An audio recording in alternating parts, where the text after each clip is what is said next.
ఏపీకి మెంథా తుఫాన్ ముప్పు ముంచుకొస్తోంది. బంగాళాఖాతంలో ఏర్పడనున్న తుఫాన్ కోస్తాతో పాటు రాయలసీమలోని పలు జిల్లాలపై విరుచుకుపడనుంది. ఈ మేరకు భారత వాతావరణ శాఖ హెచ్చరికలు జారీ చేసింది. ఆగ్నేయ బంగాళాఖాతంలో శుక్రవారం ఏర్పడిన అల్పపీడనం పడమర దిశగా పయనించి శనివారం ఉదయానికి వాయుగుండంగా బలపడింది. సాయంత్రానికి చెన్నైకి 890 కిలోమీటర్ల దూరంలో, తూర్పు ఆగ్నేయంగా కాకినాడకు 920 కిలోమీటర్ల దూరంలో కేంద్రీకృతమై ఉంది. ఇది ఇవాళ ఉదయానికి నైరుతి పశ్చిమ మధ్య బంగాళాఖాతంలో ప్రవేశించి తీవ్ర వాయుగుండంగా ఆ తర్వాత మరింత బలపడి సోమవారం ఉదయానికి తుఫానుగా బలపడుతోంది. 28 సాయంత్రం లేదా రాత్రికి మచిలీపట్నం, కళింగపట్నం మధ్య కాకినాడ వద్ద తీరం దాటుతుందని ఐఎండీ తెలిపింది. ఈ నేపథ్యంలో 28న ఉదయం కోస్తాలో తీరం వెంబడి గంటకు 60 నుంచి 70 కిలోమీటర్ల వేగంతో గాలులు వీనున్నాయి. తుఫాను తీరం దాటే సమయంలో గాలులు 90 నుంచి 110 కిలోమీటర్ల వేగంతో వీస్తాయి. తుఫాను ప్రభావంతో భారీ నుంచి అతి భారీ, అక్కడక్కడ కుంభవృష్టిగా వర్షాలు కురిసే అవకాశం ఉంది. దీంతో ఈ నెల 27 నుంచి 29 వరకు పలు జిల్లాలకు ఐఎండీ రెడ్ అలర్ట్ ప్రకటించింది. ఈ నెల 29 వరకు కోస్తాలో మత్స్యకారులు సముద్రంలో చేపల వేటకు వెళ్లరాదని ఐఎండీ హెచ్చరించింది. మెంతా ముప్పు నేపథ్యంలో ప్రతి జిల్లా కలెక్టర్ తుఫాను రక్షణ చర్యలకు ప్రత్యేక ప్రణాళిక సిద్ధం చేసుకుని తగిన వనరులతో సన్నద్ధంగా ఉండాలని సీఎం చంద్రబాబు ఆదేశించారు. శనివారం అన్ని జిల్లాల కలెక్టర్లు, ఎస్పీలు, అధికారులతో ఆయన టెలికాన్ఫరెన్స్ నిర్వహించారు.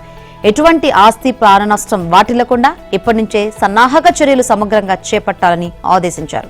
భారీ వర్షాలు, వరదలను దృష్టిలో ఉంచుకొని సహాయ కార్యక్రమాలకు 11 జిల్లాలకు ప్రభుత్వం 14 కోట్లు మంజూరు చేసింది.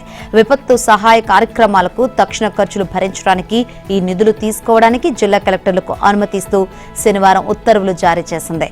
తుఫాను హెచ్చరికల నేపథ్యంలో రాష్ట్రంలోని పలు జిల్లాల్లో అధికారులు పాఠశాలలకు సెలవులు ప్రకటించారు. అన్నమయ్య, కడప, తూర్పుగోదావరి జిల్లాలో సోమ, మంగళవారాలు, బాపట్ల, కృష్ణా, ఎన్టీఆర్ జిల్లాలో సోమవారం నుంచి బుధవారం వరకు 3 రోజుల పాటు పాఠశాలలకు సెలవులు ప్రకటించారు. కోనసీమ జిల్లాలో తుఫాను హెచ్చరికలకు అనుగుణంగా పాఠశాలలకు సెలవులు ప్రకటించాలని కలెక్టర్ ఆదేశించారు. అన్నదాతలపై ప్రకృతి కన్నెర్ర చేసింది. సరిగ్గా పంట చేతికంది సమయంలో వర్షాలు కురవడంతో రైతులు తీవ్రంగా నష్టపోయారు. బంగాళాఖాతంలో అల్పపీడనం వల్ల కురిసిన వానలు ఏపీ, తెలంగాణలోని రైతులకు కన్నీళ్లు మిగిల్చాయి. కడప జిల్లాలో రైతులు అత్యధికంగా వరి పంటను సాగు చేస్తారు. అక్టోబర్, నవంబర్ నెలలో వరి పంట చేతికందుతుంది. అయితే ఈ నెలలోనే కరెక్టుగా తుఫాన్లు వస్తాయి. ఈ ప్రభావంతో రైతులు ప్రతి ఏటా తీవ్రంగా నష్టపోతున్నారు. ప్రస్తుతం జిల్లాలో ఇదే జరుగుతుంది. బంగాళాఖాతంలో అల్పపీడనం వల్ల జిల్లా వ్యాప్తంగా భారీ వర్షాలు కురిశాయి. దీంతో వేలాది ఎకరాల వరి పంట నీట మునిగింది. పంట చేతికంది సమయంలో వర్షపు నీటిలో పంట మునిగిపోవడంతో వడ్ల గింజలు మొలకలు వస్తాయి. దీంతో ఒక గింజ కూడా పనికి రాకుండా పోతుంది. జిల్లాలో ఇప్పటి వరకు 2400 హెక్టార్లలో పంట నష్టం జరిగినట్లు అధికారులు అంచనా వేశారు.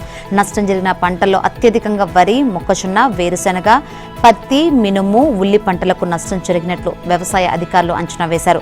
బద్వేల్, ప్రొద్దుటూరు, కమలాపురం, పులివెందుల, జమ్మలమడుగు ప్రాంతాల్లోని 15 మండలాల్లో పంటలు దెబ్బతినడంతో కర్షకులు తీవ్రంగా నష్టపోయారు. ముఖ్యంగా వరి పంట సాగు చేయాలంటే ఎకరాకు 40,000 పెట్టుబడి అవుతోంది.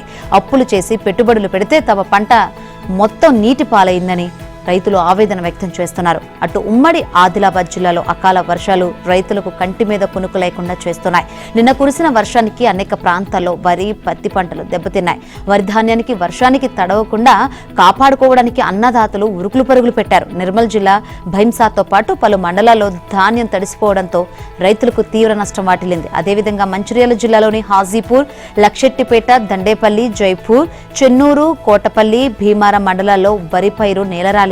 పత్తి పంట తడిసి ముద్దైంది. జిల్లాలో సుమారు 50% వరి ధాన్యం, పత్తి కోతకు రాగా రైతులు ఆరబెడుతున్నారు. అయితే ఒక్కసారిగా కురిసిన వానతో అనేక ప్రాంతాల్లో పంటలు తడిసిపోయాయి. ధాన్య నాణ్యత తగ్గి మార్కెట్లో తక్కువ ధరకు అమ్ముకోవాల్సి వస్తోందని రైతులు ఆవేదన వ్యక్తం చేస్తున్నారు. వర్షం ఇలాగే కురిస్తే పరిస్థితి మరింత దిగజారే ప్రమాదం ఉందని రైతులు ఆందోళన వ్యక్తం చేస్తున్నారు. ఏపీకి పెట్టుబడులను ఆకర్షించడమే లక్ష్యంగా ముఖ్యమంత్రి చంద్రబాబు చేపట్టిన 3 రోజుల యుఏఈ పర్యటన ముగిసింది. శనివారం ఆయన దుబాయ్ నుంచి హైదరాబాద్ చేరుకున్నారు. 3 రోజుల పర్యటనలో ప్రముఖ వ్యాపారవేత్తలు, యుఏఈ మంత్రులతో 25 కీలక సమావేశాల్లో చంద్రబాబు బృందం పాల్గొంది. ఏపీలో పెట్టుబడులకు ఉన్న అవకాశాలను వారికి వివరించి నవంబర్ 14-15 తేదీలో విశాఖపట్నంలో జరగనున్న సిఐఐ ఇన్వెస్టర్స్ మీట్ కు హాజరు కావాలని ఆహ్వానించారు. ఈ పర్యటనలో green energy, logistics, ship building unit నిర్మాణానికి కీలక అడుగులు పడ్డాయి. రాష్ట్రానికి పెట్టుబడులను ఆకర్షించడంలో చంద్రబాబు పర్యటన విజయవంతమైంది.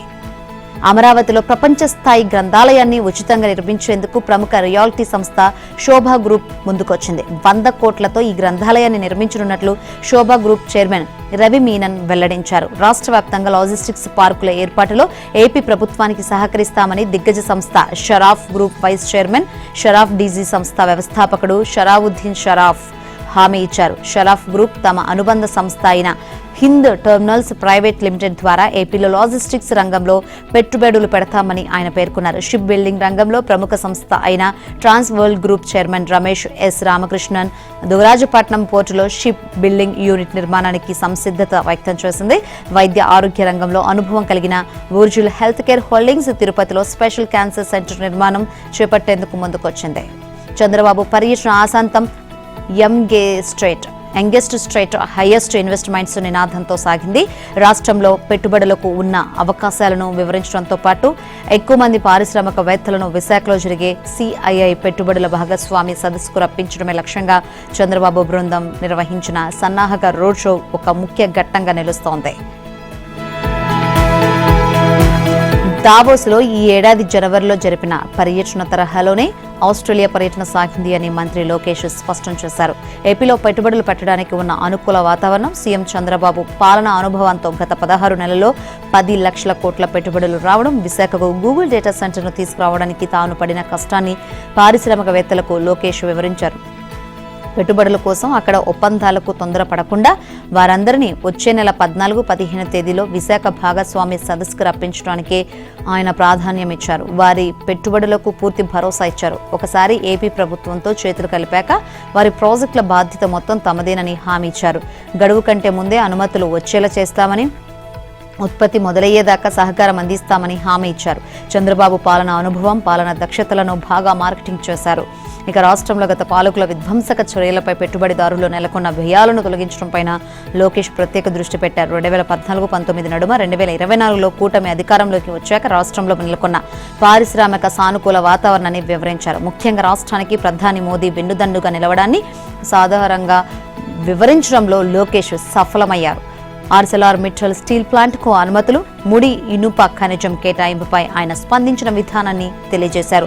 గూగుల్ డేటా సెంటర్ ఏర్పాటు సందర్భంగా దేశీయ చట్టాలతో ఎదురయ్యే ఇబ్బందులను తొలగించేలా ప్రధాని చొరవతో కేంద్రం చేపట్టిన సవరణలను వివరించారు. ఆస్ట్రేలియాలోని ప్రముఖ యూనివర్సిటీల వీసీలో ప్రొఫెసర్లతో చర్చలు జరిపారు. విద్యతో పాటు క్రీడల రంగంలోనూ సహకారం అర్థించారు. ఇక రాష్ట్రంలో క్రికెట్ అకాడమీలు, ఉమ్మడి శిక్షణ శిబిరాలు, ఫ్రెండ్లీ మ్యాచ్ల నిర్వహణపై దృష్టి సారించాలని కోరారు.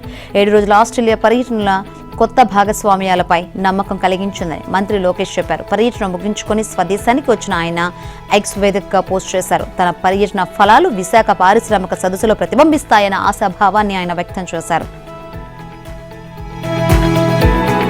ఇక తెలంగాణలో జిల్లా కాంగ్రెస్ కమిటీ అధ్యక్షుల భర్తీలో సామాజిక న్యాయం పాటించాలని, అన్ని వర్గాలకు తగిన అవకాశం ఇవ్వాలని ఆ పార్టీ నాయకత్వం నిర్ణయించింది. శనివారం ఢిల్లీలోని ఇందిరాభవన్లో డీసీసీ అధ్యక్షుల ఎంపికపై కీలక సమావేశం జరిగింది. ఏఐసీసీ ప్రధాన కార్యదర్శి కేసీ వేణుగోపాల్, పార్టీ తెలంగాణ వ్యవహారాల ఇన్ఛార్జ్ మీనాక్షి నటరాజన్తో సీఎం రేవంత్ రెడ్డి, ఉప ముఖ్యమంత్రి బట్టి విక్రమార్క, టీపీసీసీ చీఫ్ మహేష్ గౌడ్ వేర్వేరుగా భేటీ అయ్యారు. ఈ సందర్భంగా కేసీ వేణుగోపాల్ రాష్ట్ర నేతల నుంచి డీసీసీ అధ్యక్షుల ఎంపికపై అభిప్రాయాలను తెలుసుకున్నారు. రాష్ట్రంలో కాంగ్రెస్ ను మరింత బలోపేతం చేయడం, సంఘటన సృజన్ అభియాన్ పురోగతి, జిల్లా స్థాయి నాయకత్వం మార్పులపై చర్చించారు. ఈసారి డీసీసీ అధ్యక్షుల నియామకానికి సంబంధించి ఏఐసీసీ ప్రత్యేకంగా అబ్జర్వర్లను నియమించిన సంగతి తెలిసింది. 22 మంది ఏఐసీసీ అబ్జర్వర్లు రాష్ట్రంలో పర్యటించి ఒక్కో జిల్లా నుంచి 3-4 పేర్లతో కూడిన నివేదికలను అధిష్టానానికి అందజేశారు. శనివారం భేటీలో కేసీ వేణుగోపాల్ ఆ నివేదికలను ముందు పెట్టుకుని రేవంత్, బట్టి, మహేష్ గౌడ్లతో మాట్లాడారు. జిల్లాలో OC, BC, SC, ST, minority, మహిళా కేటగిరీలో బలమైన నేతలు ఎవరెవరు ఉన్నారు, పార్టీలో ఎంతకాలం నుంచి పనిచేస్తున్నారు, గతంలో ఏ పదవుల్లో ఉన్నారు, ప్రస్తుతం ఏం చేస్తున్నారు, అసెంబ్లీ ఎన్నికల సమయంలో కాంగ్రెస్ అధికారంలోకి రావడంలో వారి పాత్ర ఏమిటనే అంశాలపై చర్చించారు. ఇక సామాజిక న్యాయం కాంగ్రెస్ లక్ష్యమని రాహుల్ గాంధీ స్పష్టంగా ప్రకటించిన నేపథ్యంలో డీసీసీలోనూ సామాజిక న్యాయం ఉండాలని వేణుగోపాల్ సూచించారు. ప్రస్తుతం బీసీ రిజర్వేషన్ల అంశం కీలకంగా మారినందున డీసీసీల భర్తీలోనూ ఆ దిశగా ఎంపిక ఉండాలనే అభిప్రాయం వ్యక్తం చేశారు. జిల్లా అధ్యక్ష పదవి కోసం పోటీ పడుతున్న వారిని సమన్వయం చేయడం, దక్కని వారికి భవిష్యత్తులో వేరే పదవులు ఇవ్వడం పైన ఈ భేటీలో నేతలు చర్చించినట్లు తెలిసింది. పెద్దగా వివాదాలు లేని సుమారు 10 జిల్లాల అధ్యక్షుల నియామకంపై ఏకాభిప్రాయం కుదిరినట్లు సమాచారం. 2-3 వారాల్లో జాబితా ప్రకటించాలని నిర్ణయించినట్లు తెలిసింది. ఈ క్రమంలో రాష్ట్ర నేతలను మరోసారి ఢిల్లీకి పిలిచే అవకాశం ఉందని పార్టీ వర్గాలు తెలిపాయి. తెలంగాణలో రాజకీయ పరిణామాలు, మంత్రుల మధ్య విభేదాలు, పార్టీ అంతర్గత అంశాలు, మంత్రివర్గ విస్తరణ, జూబ్లీహిల్స్ ఉప ఎన్నిక, స్థానిక సంస్థల ఎన్నికలపైన భేటీలో చర్చ జరిగినట్లు పేర్కొన్నారు. ఆస్ట్రేలియాలో తెలంగాణ మంత్రి శ్రీధర్ బాబు పర్యటన కొనసాగుతుంది. ఆస్ట్రేలియాలో సిడ్నీ బిజినెస్ కాంక్లేవ్ లో పాల్గొన్న మంత్రి శ్రీధర్ బాబు రైజింగ్ తెలంగాణలో భాగస్వాములు అవ్వాలని ఇండియన్ సీఈఓలకు పిలుపునిచ్చారు. పెట్టుబడులతో తెలంగాణ పురోగతిలో పాలు పంచుకోవాలని ఆహ్వానించారు. అంతర్జాతీయ పెట్టుబడులకు తెలంగాణ సురక్షిత గమ్యస్థానమన్నారు. తెలంగాణ పారిశ్రామిక అభివృద్ధికి అనుకూల వాతావరణమని మంత్రి శ్రీధర్ బాబు అన్నారు. ఏఐ, డేటా అనలిటిక్స్, సెమీ కండక్టర్లు, ఈవీ తయారీ రంగాల్లో పెట్టుబడులకు ఆహ్వానించారు. తెలంగాణ ప్రభుత్వం పెట్టుబడిదారులకు అన్ని రకాల మద్దతు అందిస్తుందని మంత్రి హామీ ఇచ్చారు. పెట్టుబడుల హబ్గా తెలంగాణ ప్రగతి పదంలో ముందుకు సాగుతుందని మంత్రి శ్రీధర్ బాబు అన్నారు. హైదరాబాద్లో చెత్త సేకరణ, శుభ్రత విషయం కూడా తానే చెప్పాలా? ఎటు చూసినా రోడ్లపై చెత్త కనబడుతోంది. మీకు కనబడడం లేదా? అసలు తనిఖీలకు వెళ్తున్నారా? క్షేత్రస్థాయిలో పరిశీలనలు చేస్తున్నారా? మీ తీరు ఇకనైనా మార్చుకోండి అంటూ ఇటీవల పలు శాఖలపై సమీక్షల సందర్భంగా పలువురు ఐఏఎస్ అధికారుల తీరుపై ఆగ్రహం వ్యక్తం చేస్తూ సీఎం రేవంత్ రెడ్డి అసంతృప్తి వ్యక్తం చేసినట్లు తెలిసిందే. ఇటీవల నిర్వహించిన సమీక్షలో హైదరాబాద్లో ఎటు చూసిన చెత్త కనబడుతోందని, ఆ పరిస్థితి ఎందుకు వచ్చిందని ఆ శాఖ ముఖ్య అధికారిని సీఎం రేవంత్ రెడ్డి ప్రశ్నించారు. ఇక నుంచి హైదరాబాద్లో రోడ్లపై చెత్త కనబడకూడదని, ఇప్పుడు అవలంబిస్తున్న విధానం కన్నా మెరుగైన విధానం తీసుకురావాలని ఆదేశించారు. అభివృద్ధి కార్యక్రమాల విషయంలో లోతుగా అధ్యయనం చేస్తున్నారా లేదా అంటూ అసహనం వ్యక్తం చేశారు. 2-3 శాఖల సమన్వయంతో సంయుక్తంగా చేపట్టాల్సిన పనుల్లో తీవ్ర నిర్లక్ష్యం కనిపిస్తోందని, కనీసం శాఖల మధ్య సమన్వయం చేసుకోలేరా అని చురకలు అంటించినట్లు తెలిసిందే. హైదరాబాద్లో నిర్మిస్తున్న Telangana institute of medical and sciences ఆసుపత్రులు, వరంగల్లో నిర్మిస్తున్న సూపర్ స్పెషాలిటీ ఆసుపత్రికి సంబంధించి అధికారులు సమర్పించిన నివేదికపై సీఎం తీవ్ర అసంతృప్తి వ్యక్తం చేశారు. గత సమీక్షలు ఇచ్చిన నివేదికనే మళ్లీ ఇచ్చారని, మరీ ఇంత నిర్లక్ష్యంగా ఉంటారా? ఇప్పటిదాకా ఒక్కసారైనా క్షేత్రస్థాయిలో పరిశీలించలేదా అని నిలదీశారు. విజయవాడలో మంత్రి కొల్లు రవీంద్ర అధ్యక్షతన ఎన్టీఆర్, కృష్ణా జిల్లాలకు చెందిన కూటమి నేతలు సమావేశమయ్యారు. అనేక సమస్యలపైన చర్చించడంతో పాటు ఉమ్మడి కృష్ణా జిల్లా అభివృద్ధికి ఎటువంటి ప్రణాళికలు రూపొందించాలని అనే దానిపై సుదీర్ఘంగా చర్చించారు. అలాగే వైసీపీ నేతలు చేస్తున్న విమర్శలు సమర్థవంతంగా తిప్పికొట్టాలని నిర్ణయం తీసుకున్నారు. గత సంవత్సర కాలంగా కూటమి ప్రభుత్వం చేసిన అభివృద్ధి మీద, రాబోయే కాలంలో కూటమి ప్రభుత్వం చేయబోయే కార్యక్రమాల గురించి ప్రజల్లోకి తీసుకువెళ్లే విధంగా కార్యాచరణ రూపొందించాలని నేతలు నిర్ణయించారు. ఇక రాబోయే స్థానిక సంస్థల ఎన్నికల వ్యూహం ఇప్పటి నుంచే సిద్ధం చేసుకోవాలని, ఎవరెన్ని స్థానాల్లో పోటీ చేయాలనే దానిపై కూడా ఒక స్పష్టత ఏర్పాటు చేసుకోవాలని కొల్లు రవీంద్ర నేతలకు సూచించారు. ఇటీవల కాలంలో మాజీ మంత్రులు జోగి రమేష్, పేర్ని నాని విమర్శలను కూటమి నేతలంతా సమిష్టిగా తిప్పికొట్టాలని సమావేశంలో నిర్ణయం తీసుకున్నారు. గడిచిన 5 ఏళ్లలో వైసీపీ చేసిన అక్రమాలన్నిటిపై విచారణ జరపాలని, వారి అక్రమాలను సైతం బయటకు తీస్తామన్నారు. కుటుంబంలో చిన్న గొడవలు రావడం సహజమని, తిరువూరు వ్యవహారాన్ని పార్టీ అధినేత చంద్రబాబు చూసుకుంటారని మంత్రి కొల్లు రవీంద్ర తెలిపారు. ఈ సమావేశంలో కేవలం జిల్లా అభివృద్ధి గురించి మాత్రమే ప్రధానంగా చర్చించామన్నారు. తిరువూరు ఎమ్మెల్యే కొలుకుపూడి శ్రీనివాస్ తిరువూరులో ఉన్నప్పటికీ ఈ సమావేశానికి గైర్హాజరయ్యారు. అందుబాటులో లేకపోవడంతో నందిగామ ఎమ్మెల్యే జగ్గపేట ఎమ్మెల్యే వెనిగండ్ల రాము, విజయవాడ తూర్పు ఎమ్మెల్యే గద్దె రామ్మోహన్ సైతం హాజరు కాలేకపోయారు. ఏపీ డీజీపీకి డిప్యూటీ స్పీకర్ రఘురామకృష్ణరాజు ఫిర్యాదు చేశారు. అంబోజీ వినయ్ కుమార్ పేరుతో ఫేస్బుక్ లో పెడుతున్న వైసీపీ నేతల ఫేక్ పోస్టులపై ఆయన ఫిర్యాదు చేశారు. డిప్యూటీ సీఎం పవన్ కళ్యాణ్ ఉద్దేశించి ఎన్నడూ చేయని కామెంట్లను చేసినట్లు సోషల్ మీడియాలో పోస్టులు పెడుతున్నారని రఘురామకృష్ణరాజు ఆరోపించారు. ఈ అంశంపై విచారణకు ఆదేశించి ఫేక్ పోస్టుల మూలాలను శోధించాలని, బాధ్యులపై కఠిన చర్యలు తీసుకోవాలని డీజీపీని కోరారు. వేమూరి కావేరీ ట్రావెల్స్ బస్సు అగ్ని ప్రమాద దుర్ఘటనలో ప్రాణాలు కోల్పోయిన వారి కుటుంబీకులు తమ వారి మృతదేహాల కోసం నిరీక్షిస్తున్నారు. ఆప్తులను కోల్పోయిన ఆవేదనకు తోడు DNA రిపోర్ట్ రావడానికి కనీసం 48 గంటలు పడుతుందని చెబుతుండటంతో ఉసూరుమంటున్నారు.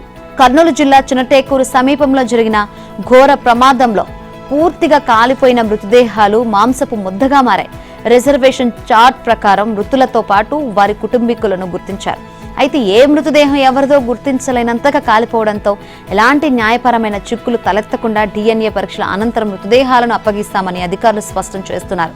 మృతదేహాలను కర్నూలు ప్రభుత్వ సర్వజన వైద్యశాల ఫోరెన్సిక్ విభాగం AC గదుల్లో భద్రపరిచారు. కర్నూలు ప్రభుత్వ మెడికల్ కాలేజ్ ఫోరెన్సిక్ మెడికల్ విభాగం HOD professor doctor T Sai Sudheer ఆధ్వర్యంలో DNA పరీక్షల కోసం మృతదేహాల నుంచి కండరాలు, ఎముకలు, దంతాల నమూనాలు సేకరించారు. అలాగే మృతుల రక్త సంబంధికులైన తల్లి, తండ్రి, పిల్లలు మొత్తం 16 మంది నుంచి రక్త నమూనాలు సేకరించారు. బీహార్, ఒడిశాకు చెందిన 2 మృతుల రక్త సంబంధికుల నమూనాలు విజయవాడలో సేకరించారు. ఈ శాంపిల్ శనివారం విజయవాడ ల్యాబ్లో అప్పగించారు. ఫలితాలు రావడానికి కనీసం 48 గంటలు పడుతుందని వైద్యులు పేర్కొన్నారు. సోమవారం ఉదయానికి DNA రిపోర్టు వచ్చే అవకాశం ఉంది. సమాచారం కోసం పోస్టుమార్టం విభాగం సమీపంలో హెల్ప్ డెస్క్ ఏర్పాటు చేశారు. 19 మంది ప్రయాణికులను బలిగొన్న ఘోర బస్సు ప్రమాద ఘటనకు డ్రైవర్ నిర్లక్ష్యమే కారణమని తేలింది. ముందుగా భావించినట్టుగా పల్సర్ బైక్ ను వేమూరి కావేరీ ట్రావెల్స్ బస్సు ఢీకొట్టడం వల్ల ప్రమాదం జరగలేదు. బస్సు రావడానికి ముందే పల్సర్ బైక్ డివైడర్ ను ఢీకొని ప్రమాదానికి గురైంది. బైక్ నడుపుతున్న శివశంకర్ అక్కడికక్కడే మరణించాడు. వెనుక కూర్చున్న అతని స్నేహితుడు ఎరిస్వామి మరొకరు గాయపడ్డారు. బైక్ రోడ్డు మధ్యలో పడిపోయింది. బైక్ ను ప్రైవేటు బస్సు తోసుకొని వెళ్లడంతో ప్రమాదం జరిగి బస్సు మంటల్లో చిక్కుకుందని పోలీసుల దర్యాప్తులో తేలింది.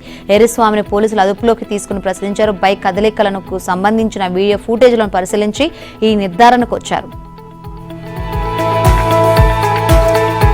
కర్నూలులో ప్రైవేట్ ట్రావెల్ బస్సు ప్రమాద ఘటన నేపథ్యంలో తెలుగు రాష్ట్రాల్లో రవాణా అధికారులు ప్రత్యేక తనిఖీలు చేపట్టారు.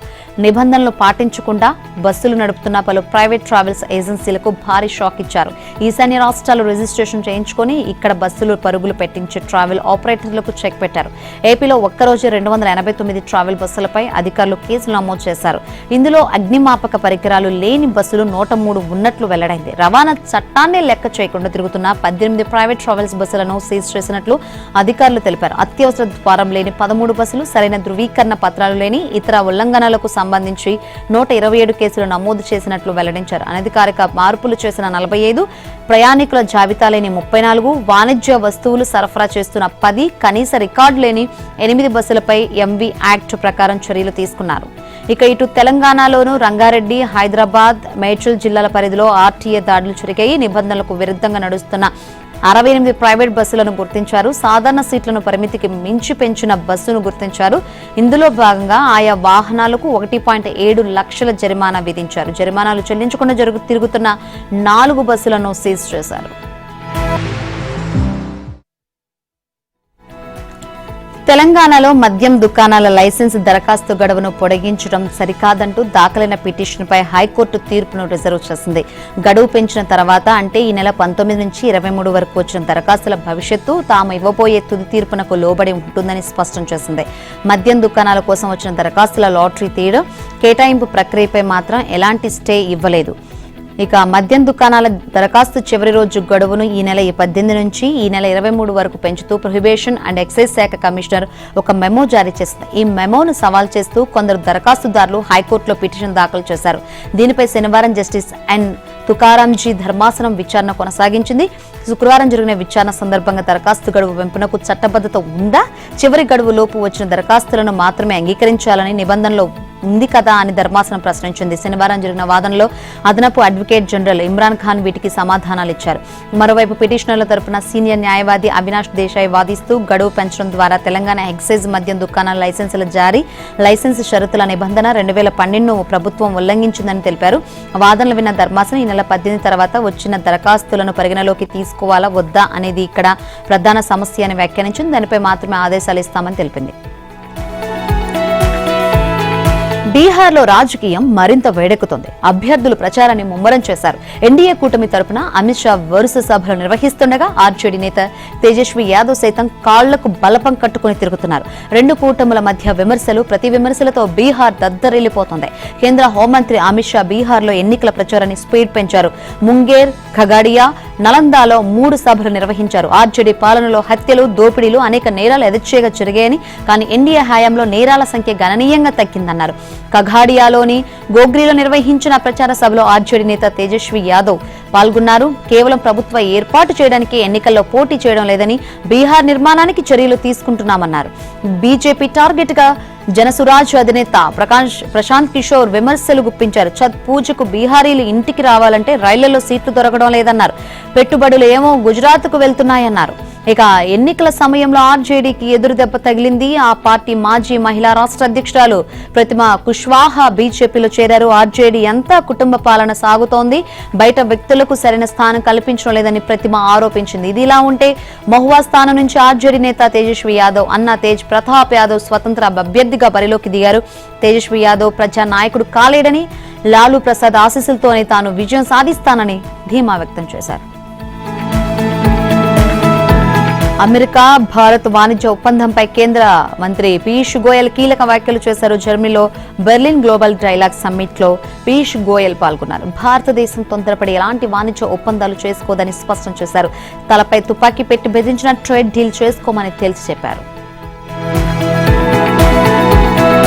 శబరిమల అయ్యప్ప ఆలయ ద్వారపాలక విగ్రహాల బంగారు తాపడానికి వినియోగించిన పసిడి చోరీ కేసులో సిట్ భారీ పురోగతి సాధించింది. ఈ కేసులో ప్రధాన నిందితుడు అయ్యప్ప ఆలయ పూజారిగా ప్రచారం చేసుకున్న ఉన్నికృష్ణన్ పొట్టి ఇంటి నుంచి 2 లక్షల నగదును స్వాధీనం చేసుకున్నారు.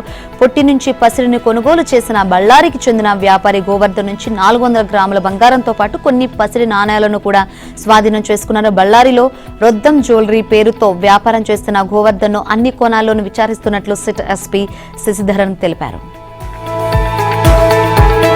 భారత త్రివిధ దళాలు ఉమ్మడిగా త్రిశూల్ విన్యాసాలు చేసేందుకు సిద్ధమయ్యాయి. ఈ క్రమంలో పాకిస్తాన్ అప్రమత్తమైంది.